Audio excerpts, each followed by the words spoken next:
હળવદમાં ટ્રેનની અડફેટે બે બાળકોના મોત થયા. માતા ગંભીર રીતે ઘાયલ થયા છે. એક બાળકનો ચમત્કારિક બચાવ થયો છે. બાળકો સાથે રેલવે ટ્રેક ક્રોસ કરી રહેલ માતાને આ અકસ્માત નડ્યો. માતાને મોરબી સિવિલ હોસ્પિટલ લઈ જવામાં આવી. હળવદ પોલીસ અને રેલવે પોલીસે અકસ્માત અંગે વધુ તપાસ હાથ ધરી છે. તો માતા ગંભીર રીતે ઘાયલ થયા છે. રેલવે ટ્રેક ક્રોસ કરતી વખતે આ ઘટના બની હતી અને માતાની હાલત જે છે તે પણ અત્યારે નાજુક છે. તેમને સારવાર માટે લઈ જવામાં આવ્યા છે.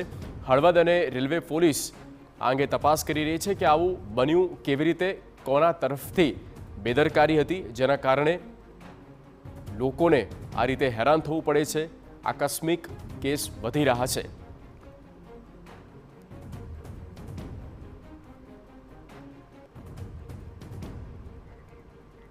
સંવાદદાતા રાજેશ આંબલિયા ફોન લાઈન પર. રાજેશ, પૂરી વિગત.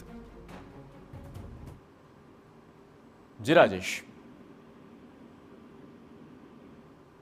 તો લાગે છે સંપર્ક થઈ શક્યો નથી. પ્રયત્ન કરવામાં આવશે, પણ રેલવે ટ્રેક ક્રોસ કરતી વખતે આ બનાવ બન્યો છે.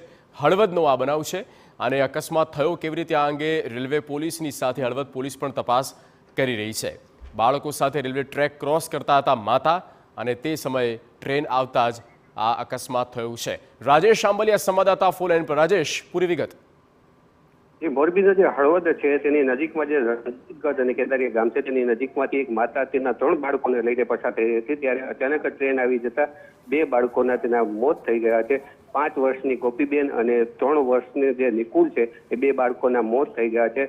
માતા અને એક બાળકને સામાન્ય ઈજાઓ થઈ છે. જે રીતે માતા તેમના 3 બાળકોને લઈને જતી હતી એવા જ સમયે આ ટ્રેન આવી જતા ટ્રેન હડફેટે 4 વ્યક્તિઓ આવી જતા તેમાંથી 3 બાળકો ને ઈજાઓ થઈ હતી ને 2 બાળકોના ઘટના સ્થળે જ મોત થઈ ગયા છે અને માતાને હાલમાં સારવાર માટે મોરબી હોસ્પિટલમાં ખસેડી દેવામાં આવે છે. જી આભાર રાજેશ માહિતી માટે.